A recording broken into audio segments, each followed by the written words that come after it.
Va so'ngra o'zini o'g'li haqida so'radi. So'raganda Amir ibn Os uni bag'riga bosdi. Quchoqladi, Alloh subhanahu va taolo o'g'li shahodatini qabul qilsin dedi. Va qolganlari ham unga ta'ziya berishni boshladi. Shunda bu aytdiki, menga aytinglar birodarlar, men o'g'lim qanaqa jang qildi dedi. Men o'g'lim erkak qo'shilib jang qildimi degan ekanda. Bu yerdagi sahobalarda nimasini qarangda, tarbiyasini. Men o'g'lim qanaqa jang qildi deyapti. Yig'lagan holda, ko'zlarida yosh oqqan holda.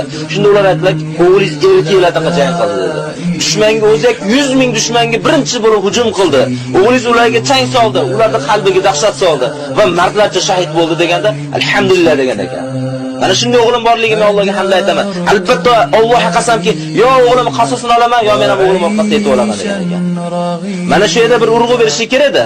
Oldingi sahobalar davridagi otalar faxrlangan narsasi bilan hozirgi otalar faxrlangan narsasini taqqos qiling-da. Oldingi sahobalar davridagi otalar o'g'lini islom dinining xizmati bilan faxrlangan. O'g'li rijol bo'lsa faxrlangan. Lekin hozirgilar o'g'li sovsa bersa faxrlanadi. O'g'li mashina bersa faxrlanadi.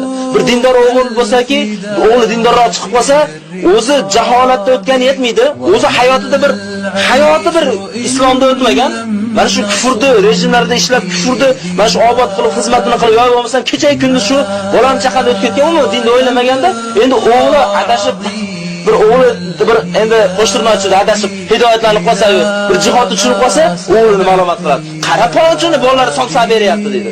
Palonchini bolalar uyso beryapti. Palonchi bola mana qilyapti deb kallasini egib o'tiradi, o'g'li mujohid bo'lgan odam.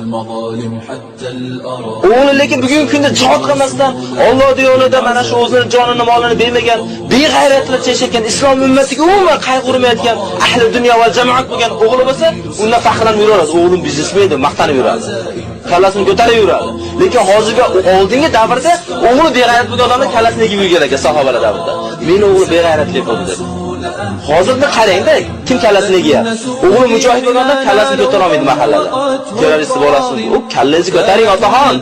Kallangizni ko'taring, siz o'g'lingiz agar bugungi kunda oz mujohidlar ichida bo'lsa kallangizni ko'taring. Ya'ni o'g'lingiz erkak bo'lib Amerikaga, Rossiyaga shiddat solayotgan bo'lsa kallangizni ko'taring. بالخيل عرش الأعاجم